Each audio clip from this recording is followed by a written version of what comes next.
Well, we got the file size for Mario Odyssey, and it's a lot smaller than I think a lot of people were expecting. Based on the scope of that game and how much of it we've seen and what our expectations are, a lot of people were assuming that the game would be like Zelda Breath of the Wild size, say like 13 gigabytes, maybe more than that even. Well, according to the Japanese eShop, the game will be 5.7 gigabytes. That's right, 5.7 gigabytes. You may remember the 5 number because, well, it's 5 gigabytes for an NBA 2K18 save file, which has enough people going crazy as it is, since that has to remain on your system memory according to 2K and Nintendo, since you can't really seem to export save files off of there, so that takes up a good chunk of your entire system memory, which is kind of hilarious looking at that, and then looking at Mario Odyssey, the entirety of Mario Odyssey, not a save file by the way, being 5.7 gigabytes. Now some people have looked at the 2K save file, finding out that the actual save file itself is like 75 megabytes, and the rest seem to be allotted for updates and you know, creating your character and all this other stuff. So it looks like the game is just allotting that much just in case kind of space. So here comes Mario Odyssey. You know, did 5.7 gigabytes. Awesome. I look at that and I said, great. I'm so happy that it's not going to be this massive file that a lot of people were worried about, because we still hadn't heard about the size of this game. And then all of a sudden we find out that we may need SD cards for certain games, and that really set people off like, oh, I'm going to need an SD card for Mario Odyssey. Doesn't look like it. Looks like it kind of falls right in the middle, because Mario Kart is larger than it at about 6.7 gigabytes. But then you have like Mario Rabbids that's just over 2 gigabytes. You have Splatoon that's just over 3 gigabytes. And ARMS is right there at 2 gigabytes as well. So far, you can fit almost every Nintendo first-party game on just your system memory. Give or take a few, because of course if you get Mario Kart and then Zelda on there, you have to kind of pick 2 of the 3 that I just listed, because it gets very close to that 26, 27-ish gigabytes that are on there. But for the most part, Nintendo has been very space aware of their games. They're not trying to blow these things up and leave you with a ton of uncompressed files. But this has led to some believing that Mario Odyssey is not going to be very feature-packed because it's too small. Now, I was reading through some of these threads that had this, and I couldn't help but laugh to myself. It seems like a lot of these people don't actually understand what makes a game the size that it is. Like, for example, a lot of games now we see are anywhere from 30 to 50 gigabytes on the Xbox One and the PS4, and a lot of people just think now that, well, it needs that much space because there's that much content in the game. Let me give you a great example of one that kind of refutes that claim. Titanfall 1, the original Titanfall came out, right?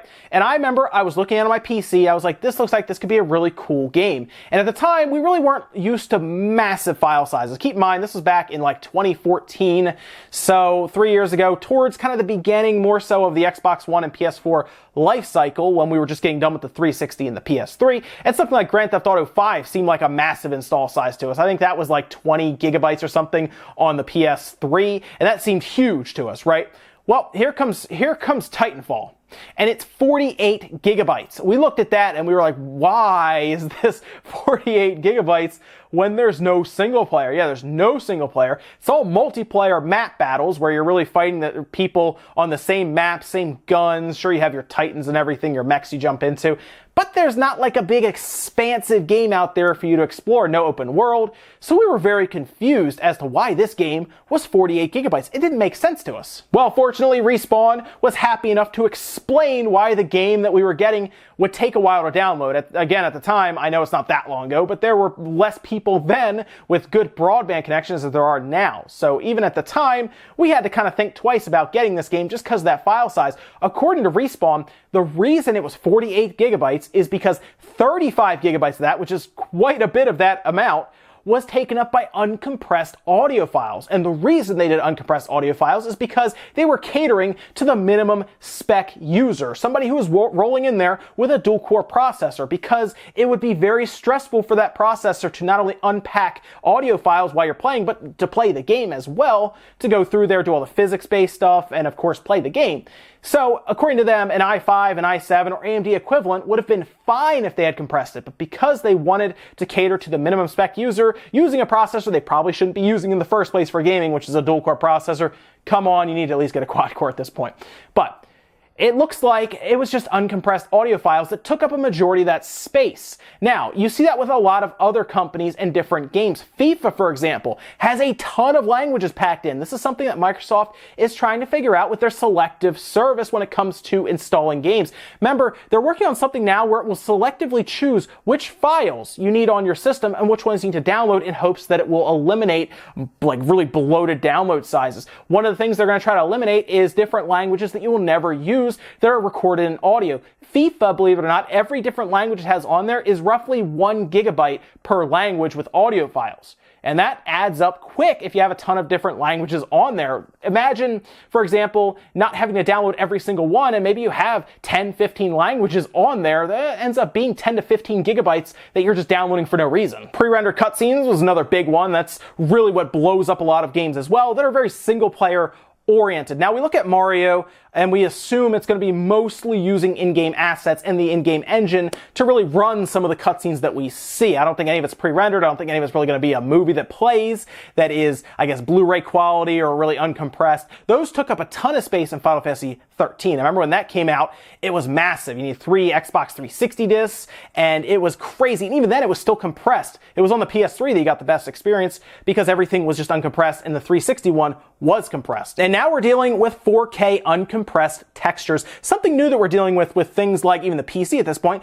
but the PS4 Pro and the Xbox One X specifically. That seems to be the system that's really going to use these uncompressed textures, as we see in Forza Motorsport 7 that is going to touch 100 gigabytes for the game file on day one. And if that sounds large, that's because it is. That's the first day download. That doesn't include any DLC, any cars they add, anything like that. That of course, if they're still adding more 4K uncompressed textures, is going to get bigger very, very fast. Now, we don't know the size of really Mario Odyssey's assets. We don't really know the resolutions even to run at. E3, people were saying it seemed to be 720p at 60 frames, and they mentioned the treehouse, they were trying to get 1080p. We're still unsure. It probably won't be until it comes out that you'll see Digital Foundry, for example, run a full analysis, and then we'll find out where exactly it's running. But look at Mario Odyssey. Look at Mario games in the past. A lot of games aren't that large. I think the original Galaxy was like 3.5 gigabytes or something like that. And then the Galaxy 2 was like 2 gigabytes or something.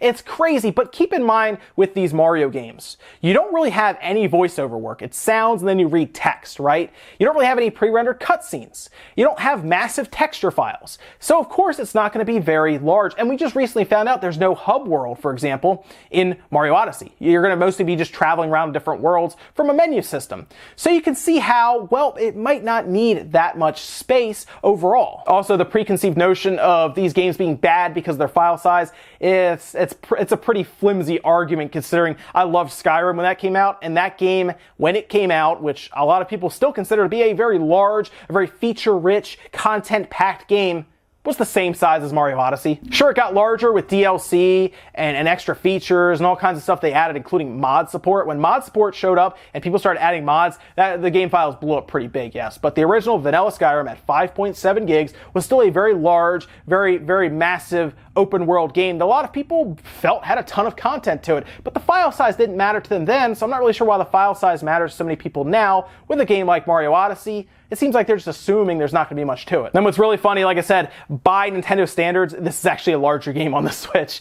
It's definitely not as small as something like ARMS or Mario Rabbids, for example, but it's not as big as Mario Kart or even Zelda Breath of the Wild. It's right in the middle, pretty much. So yeah, guys, I'm curious what your thoughts are here. Do you really think the size of a game really will give you an idea of how much content is actually in the game? I'm sure there are people who like ARMS, tiny, tiny game in terms of file size. I'm sure there's a lot of people still play it. Mario Kart is played all day, and it's really not even that big of a game. And obviously, Breath of the Wild is on the larger scale, still nowhere near the 50 gigabyte installs or downloads that we see with some games today. And that game is going to take forever for anyone to really play through constantly and beat because you're still finding new stuff and we're still waiting for more DLC on it. Let me know what you guys' thoughts are down in the comments. I'm very curious because this is a very interesting topic about does the game size file actually tell you how much is in the game. That's it for now, guys. I'll see you next time.